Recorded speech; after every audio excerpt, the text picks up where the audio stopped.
Estamos aqui novamente para o terceiro bloco, falando um pouco sobre odontologia do sono, com o professor doutor Paulo Afonso Cunali. E nesse terceiro bloco vamos abordar prevenção na odontologia do sono. Começando na infância, professor, quais são os meios de prevenção, tratamento na infância? Talvez seja a área mais bonita para se falar, porque você observar e analisar e avaliar a criança, pensando nessa criança, né, ela crescendo para se tornar um adulto saudável, talvez seja das coisas mais bonitas que a gente possa fazer. A criança, por exemplo, que dorme mal. Vamos falando aqui dos distúrbios do sono. A criança que dorme mal. E o que é dormir mal a criança? Que se mexe muito na cama, que ronca, tá? A criança que range muito os dentes. É uma criança que tem que ser observada. E volto a dizer, ele tem um médico pediatra, mas ele deve, né, ter também o seu odontopediatra. Sim. Não é verdade? Para poder avaliar algumas situações. E lógico que o crescimento e o desenvolvimento da criança como um todo também deve ser avaliado sobre o aspecto mastigatório sim, respiratório sim, a questão da fala, da dicção também. Perfeito. Ou seja, mastigar, deglutir, falar e respirar está nesse setor todo onde a odontologia trabalha com excelência. Então, observar dentro da odontopediatria crescimento e desenvolvimento dentofacial, crâniofacial, é importantíssimo. E é imprescindível que o cirurgião dentista, o odontopediatra principalmente, ele esteja atento para isso. Eu queria aqui colocar uma coisa que eu acho que é super importante para todos nós aqui. A criança que recebe um diagnóstico sem muita avaliação de transtorno e déficit de aprendizado, tá? Muitas vezes é a criança que dorme mal. E se medica, via de regra, essas crianças com Ritalina. E isso é muito ruim para a criança. Muito ruim para a criança, muito ruim sobre todos os aspectos, inclusive os cognitivos e comportamentais. Então vamos pensar assim, por que a criança arranja os dentes? Se eu falei lá atrás que o bruxismo do sono hoje é entendido como também um fator de proteção da apneia, para resgatar a respiração, para estimular essa via aérea de estender, a gente tem que estar atento a isso, tá certo? Existe o bruxismo comum na criança e tal, mas isso a gente tem que estar atento a isso. Se a criança ronca, é porque a via aérea dela está colabando, está estreitada, a gente tem que avaliar. Pode ser uma parte de tonsila palatina? Pode. O cirurgião dentista, o odontopediatra vai avaliar a tonsila e vai encaminhar, de repente, para uma tonsilectomia.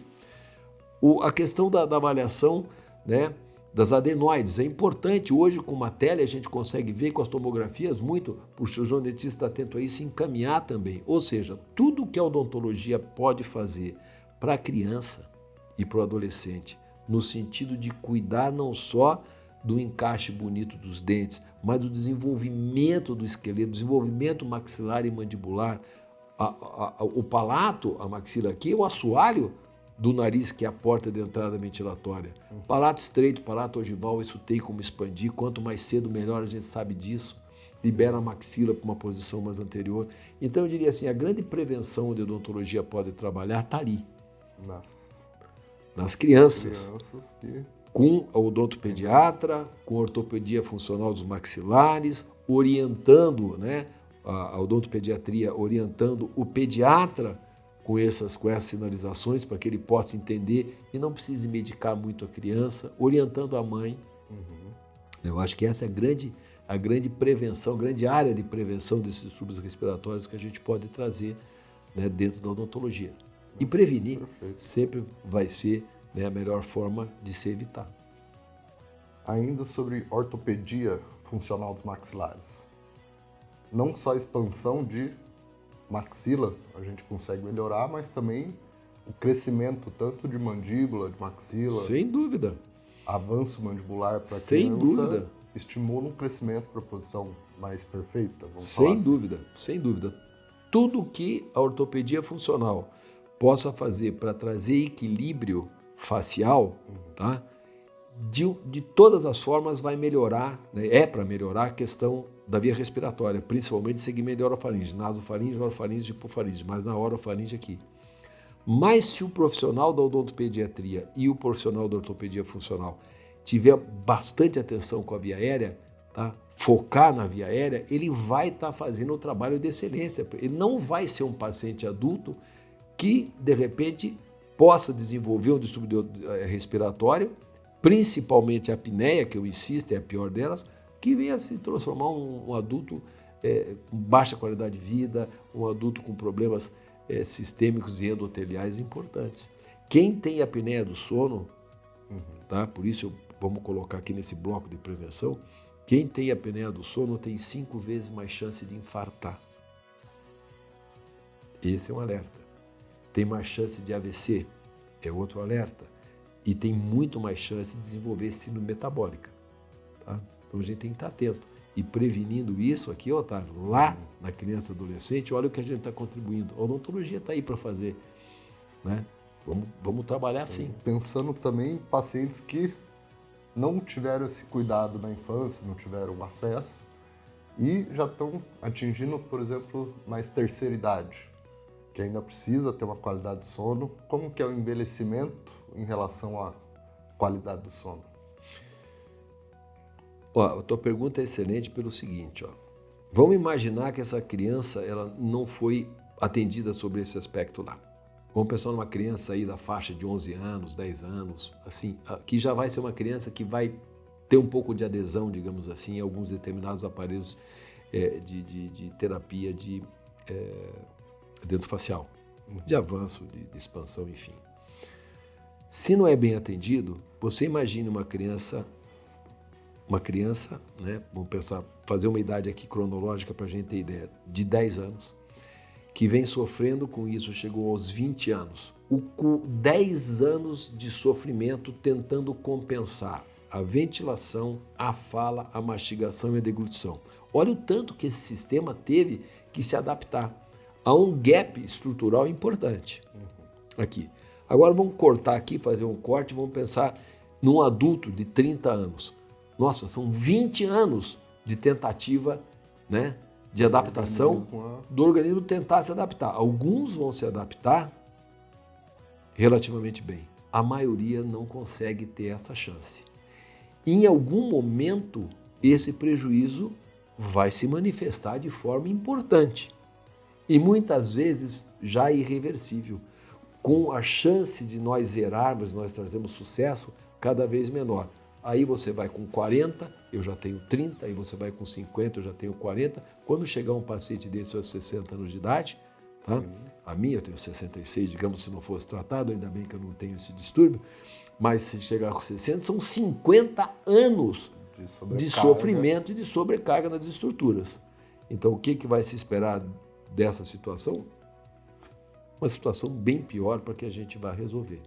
E aí eu digo, tratar de doença é muito mais difícil e traz muito menos sucesso no que dizer de você ter a assertividade plena do que prevenir. A prevenção traz sucesso. Em relação à obesidade e sedentarismo, que também está muito envolvido ali na qualidade do sono, que é a tríade que a gente comentou, né? Da alimentação, exercício e sono.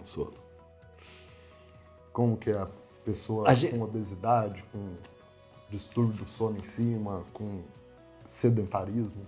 Se a gente fizer uma pergunta, talvez assim, para as pessoas que tenham sobrepeso ou que sejam, né, com um IMC já de certo risco, se a gente perguntar se essa pessoa come de noite e a gente investigar, talvez essa pessoa ou algumas dessas acorde de noite porque tem um distúrbio respiratório e precisa acordar para respirar. De repente acorda assustado, faz uma insônia secundária, ou seja, difícil para dormir, e vai pensar o quê?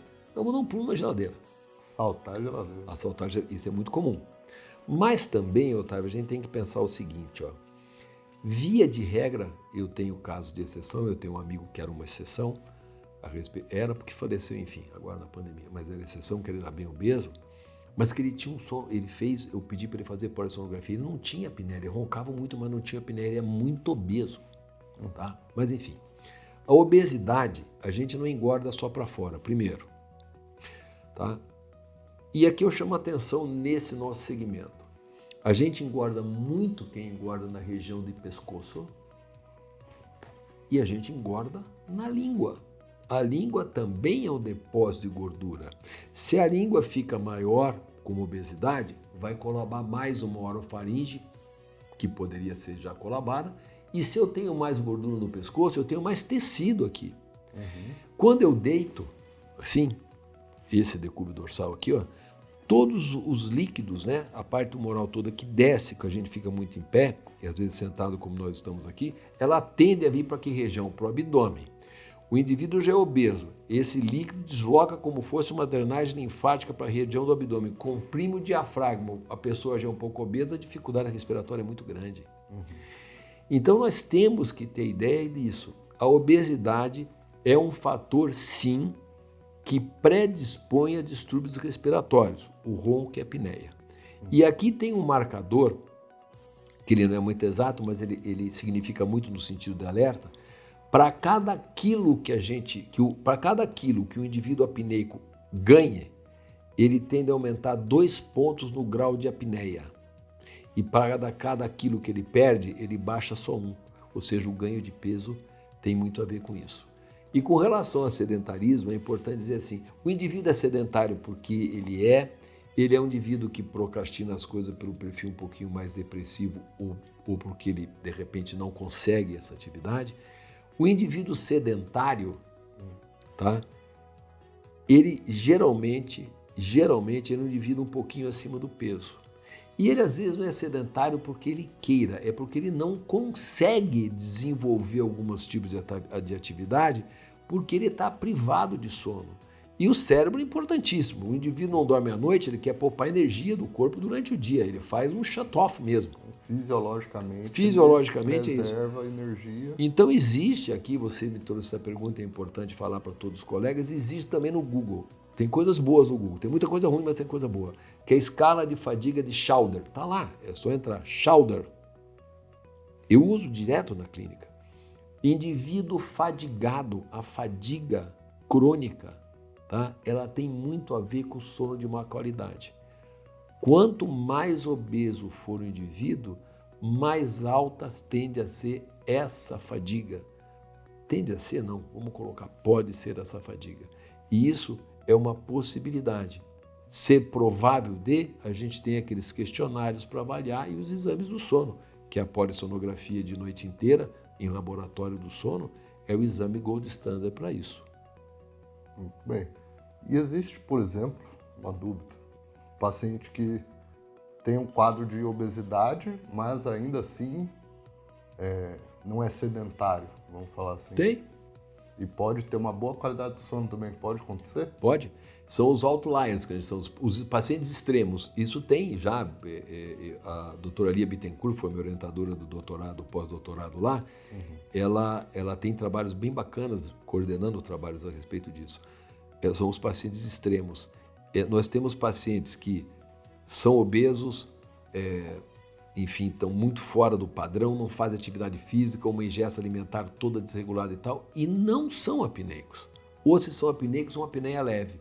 E eu tenho indivíduos, inclusive pacientes meus, eu me lembrei agora, quando você me perguntou aqui, eu lembrei de 2 mulheres e um homem, que são magros, tá? MC baixo, aqui 23 e pouquinho, 1 e 24, os 2 24 e pouco, quer dizer, para baixo de 25, ou seja, são pacientes magros, não são pacientes que passaram esse corte, né, do MC, que são apneicos, um deles apneico grave, o homem, apneico grave. Então esses pacientes são extremos. Ah, mas não é como a gente pensa numa questão de perfil e você falar, o obeso vem para cá, o magro vem para lá, que não tem. A gente tem que ter esse critério também de avaliação, porque a gente pode encontrar pacientes obesos não apneicos e pacientes magros apneicos. Pacientes obesos vão roncar e pacientes magros, tá? Que roncam pouco e faz o que a gente chama de apneia silenciosa. Ele faz apneia, mas não tem um ronco muito significativo. Então, fechando esse terceiro bloco, a gente falou bastante sobre prevenção, professor Paulo Cunali. E no próximo bloco vamos entrar no fato da especialidade da odontologia do sono.